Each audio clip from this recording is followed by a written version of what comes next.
except for the next game we're going to talk about, Yankees, Indians. That first 5/3 was my best bet on yesterday's card, and it was a walk in the park. 63 Fahrenheit, partly cloudy, 22 miles per hour out to right center. It is windy. AL Wildcard Game 2, Yankees up 1-0. Yankees were just 11-18 on the road during the season, but now they're healthy. Push has come to shove. There were a lot of people backing the Indians on the series.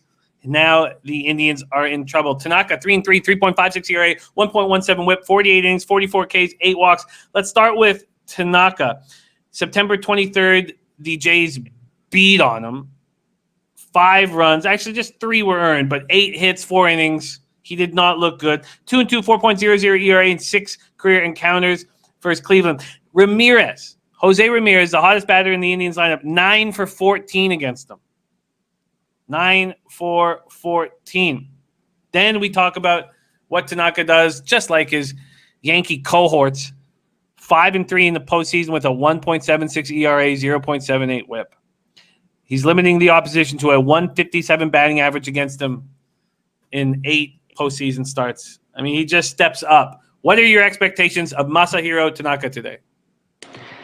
I mean, you said it right there, Jimmy. This is a big-time pitcher. We've seen it time and time again. You look going into the playoffs last year, there was a lot of question marks with Masahiro Tanaka, and he comes in and delivers time and time again. That's something that he's able to do. He loves the big moment, and I expect him to be poised to pitch well again against the Cleveland Indians team who, look to be hot, but let's remind you, they are still one of the lowest scoring teams in the major leagues. And going against a tough lineup here in the New York Yankees, the Yankees, you've seen what they were able to do, get to Bieber. Bieber was very inconsistent, leaving the ball up quite a bit yesterday, leaving a lot of cock shots, a lot of balls up there. And honestly, I didn't understand why they still left him out there even in the 5th inning. I don't know if the coach had the Bieber K's over or what, but I didn't understand why he was still in there. And here with Cookie Carrasco, Cookie's look great here in the month of September. And something that I like to see out of him is the fact that he's been able to go deeper into the games. A lot of question marks with him coming off the cancer. And here he's been throwing 100 pitches and up in the 90s in every game in September. Good for 1.97 ERA here in this month. 37 strikeouts to just 10 walks and 32 innings. So Carrasco seems to be hitting his stride. And I like what I see out of him. The one concern is that wind out to right. You know, this is a little league ballpark, and that's always a concern for me. You just hit a little pop fly, and it typically goes over, especially in the day like today. This is a game that, I want, when I look at these pitchers and my initial reaction, I want to try to take an under. There's no way with that Yankee lineup what they're able to do, especially in that ballpark. The wind blowing out like this total sitting at 8.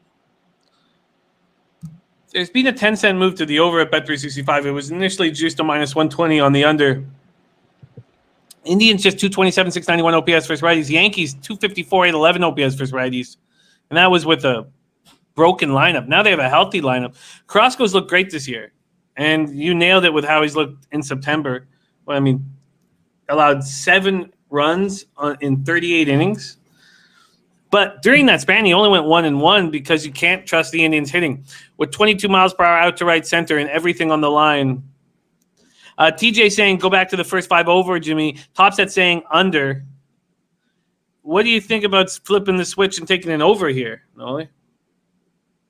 Yeah, it's not my job to bet the overs. But I just, like, when I see that wind blowing out and I see that lineup, the Yankees are able to do what they were able to do yesterday, especially one of the best pitchers in baseball in Shane Bieber yesterday. It's tough for me to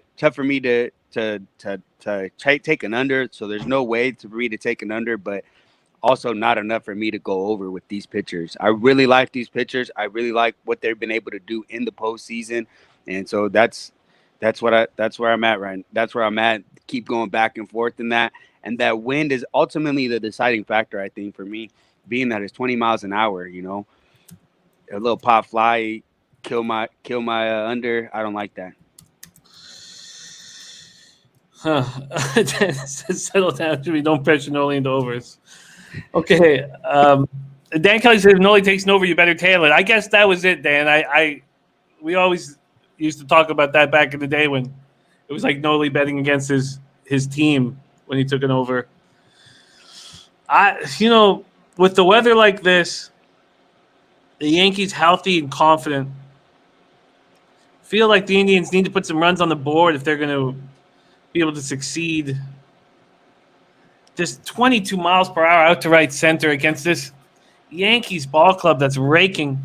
Let me ask you this, Nolly. If you were going to take an over, would you prefer the full game at 8 or that first 5 at 4.5? Jeez.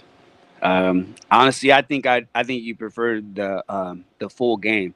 If you want to try to incorporate the win and you want to try to incorporate the ballpark, those are, to me, all those elements lead to a full game if you want to reap the benefits of those things. Yeah. Mr. Wisdom says, how dare you say Nolly and over in the same sentence? Mr. Wisdom says, how dare you ask Nolly to hypothetically talk over situations? Okay, sorry, guys. TJ has the first 5 over 4 available with heavy juice. I think that the Yankees are just hitting right now, and they're confident, and their lineup is strong. So it almost balances out because we know that Indians bullpen, 3.53 ERA, 1.16 whip. Yankees bullpen's not look good, and the Indians must hit in this game. So I'm just going to take a quick look at the team totals before we move on. We are about to talk Game 1 NBA Finals with our Trotwam. We have one game left to discuss here. The team total for the Yankees, 4.5 at plus 115. Indians, 3.5 at minus 120. Jeremy says over 8 is too late. Over 8 is too late.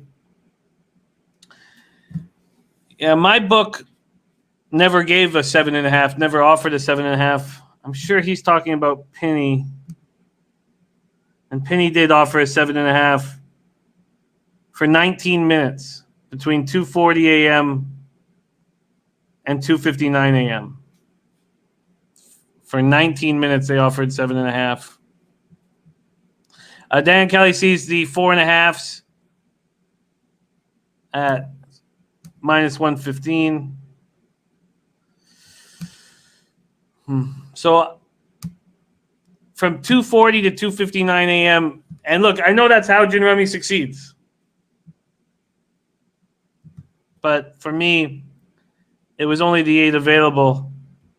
And I got up a few hours after that, dipped to 7.5. I'm going to take the over 8 here.